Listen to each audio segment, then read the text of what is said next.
Welcome to another video where I will continue the discussion where we have just finished the last one. Digestion of carbohydrate in stomach we have discussed in the last video. Here we will discuss the further digestion of carbohydrate in our alimentary canal. The only location we are left with is small intestine. In small intestine, the digestion starts in duodenum portion. There, first bile will come. It will be released by gallbladder. It was being stored in gallbladder. Then it will be released in small duodenum through common bile duct. And what bile will do? Bile doesn't have direct function regarding digestion of carbohydrate, but bile helps in converting the pH to the acidic one, alkaline one, because when the food is coming from stomach, it has been digested under the influence of HCl, which is highly acidic, and that need to be neutralized, rather that need to be converted into alkaline one, because the enzymes which work in small intestine, they need alkaline medium to work. Okay, so bile will make the medium alkaline. It doesn't have any other function regarding breaking down any bond or something like that. Okay, the next which will work is pancreatic amylase. The pancreatic juice will be released into the duodenum portion. There, in pancreatic juice, the enzyme present for breaking down of carbohydrates, the amylolytic enzyme present is pancreatic amylase. Okay, it will break down the starch, and it is responsible for complete breakdown of starch, whether it's boiled or raw starch. Okay, so pancreatic amylase has two types. One, alpha amylase, which is also known as endoamylase, as it can work on the structure of starch, whether boiled or raw, at any point. That means whether it's 1,4 or it's 1,6. And beta amylase, okay, I missed one point, that alpha amylase belongs to animal origin. Okay, and beta amylase, also known as isoamylase, it only works on the reducing ends of starch, and it is known as, rather it belongs to plant origin. They all, whether it's alpha or beta amylase, they break down starch and they finally convert it to maltose. Okay,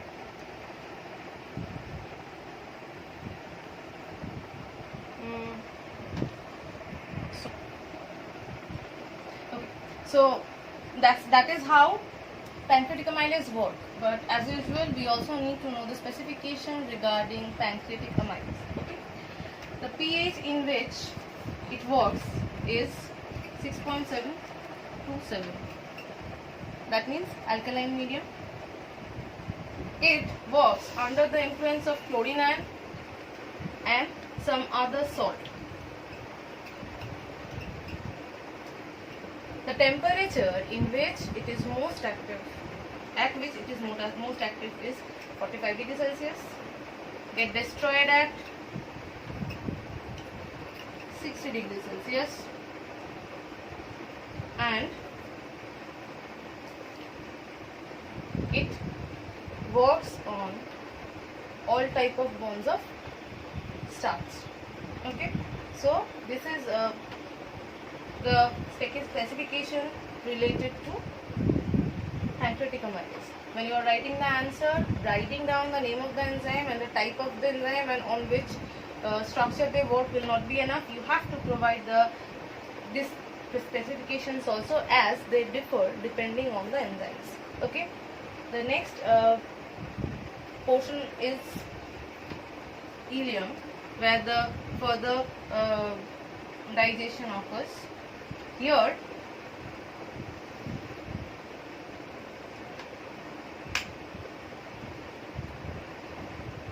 two category of enzymes are there for digestion of starch. One is oligo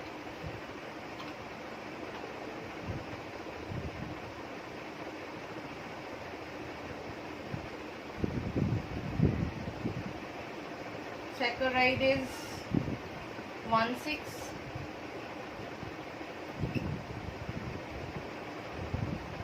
which works on 1,6 alpha 1,6 glycosidic linkage and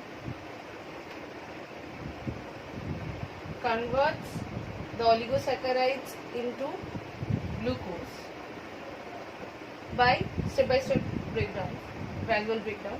The next category, which is present in which works in ileum, is disaccharidases. All the disaccharides produced by the breakdown of polysaccharides or oligosaccharides are now gathered in ileum. Now they will be converted into monosaccharides, and every disaccharide has its own respective enzyme. Lactase work on lactose, produce glucose plus galactose. Maltase will work on maltose and will form 2 molecules of glucose for each molecule of maltose. Sucrase will work on sucrose and will form glucose plus fructose. So this is how disaccharidases works on disaccharides and converts them to monosaccharides. Now monosaccharides will be absorbed in bloodstream through the process of absorption, which you will